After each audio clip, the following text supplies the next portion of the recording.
Welcome back to How Logical. In this video, I am going to show you how can you hide your location on Yubo. So without any further ado, let's dive right into this exciting video. Step 1. Open your Yubo application.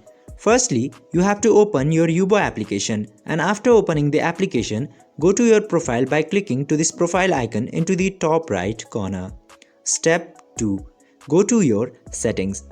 Now after coming to your Yubo profile, you just simply have to go to your settings by tapping to this gears icon into the top right corner. And after going to settings, just simply select safety and privacy option. Step 3. Hide the location.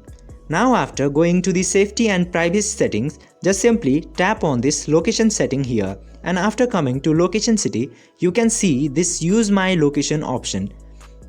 You just simply have to off that, and after doing this, your location will be hidden from the public, and after doing this, your location will be hidden to Yubo. I hope this video was helpful for you. If yes, don't forget to like, share and subscribe to the channel to never miss another update.